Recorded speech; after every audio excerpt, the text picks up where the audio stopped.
সবশেষে একটু ধনেপাতা কুচি দিয়ে দিচ্ছি। আর ধনেপাতাটা দিলে খুব সুন্দর একটা ফ্লেভার আসে, খুব ভালো লাগে। প্রিয় দর্শক, আসসালামু আলাইকুম। আজকে খুব মজাদার একটা রেসিপি শেয়ার করছি। যখন মাছ মাংস একদমই খেতে ভালো লাগবে না বা রান্না করতে ইচ্ছা করে না, তখন ঝটপট করে এই রেসিপিটা করি। আর এটা হলো ব্যাচেলার ভাইয়াদের জন্য, আপুদের জন্য একদমই সহজ একটা রেসিপি। ডাল দিয়ে ডিম রান্না করব। আর ডিম দিয়ে ডাল রান্না করব, মানে একই কথা। তো আমি এখানে 5টা ডিম নিয়েছি, সিদ্ধ করে খোসা ছাড়িয়ে নিয়েছি। আর এখন হলুদ আর সামান্য লবণ মেখে ডিম খুব অল্প ভেজে নিয়েছি। এই তেলের মধ্যেই এখন পেঁয়াজ কুচি আর কাঁচামরিচ ফালি দিয়ে হালকা ভেজে নিব। অনেক দিন পরে আজকে এই রেসিপিটা করছি, কারণ এখন আর কোনো কিছুই মাছ মাংস ভালো লাগছে না খেতে। তো আজকে ভাবলাম যে ঝটপট কি রান্না করা যায়, তাই তো ডাল দিয়ে ডিম রান্না করব। তো এই যে মুসুরি ডালটা ধুয়ে পানি ঝরিয়ে নিয়েছি, 5 মিনিটের মতো ভিজিয়ে রেখেছিলাম।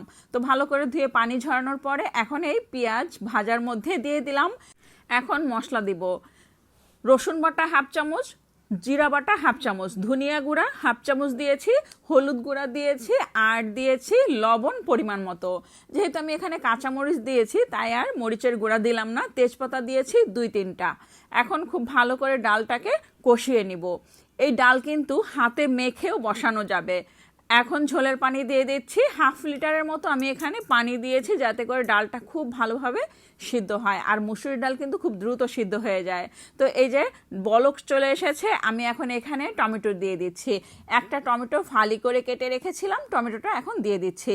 ডাল দিয়ে ডিমের এই রেসিপিটা খুব ঝটপট করে রান্না করা যায়, মাত্র 15 মিনিট লাগবে এই ডাল দিয়ে ডিমের রেসিপি রান্না করতে।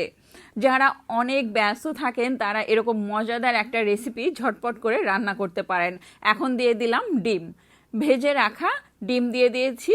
আর ডিমটা একদম হালকা করে ভেজে নিতে হবে, বেশি ভাজা হলে কিন্তু ডিমটা রাবারের মতো হয়ে যাবে, খেতে ভালো লাগবে না।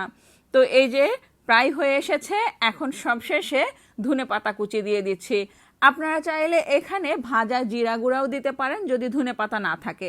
তো এই যে হয়ে গেল মজাদার রেসিপি ডাল দিয়ে ডিম। খুবই মজার হয় খেতে। এরকম মজাদার রেসিপি হলে মাছ মাংস কোনো কিছুই খেতে ভালো লাগবে না, সবাই খুব মজা করে খাবে।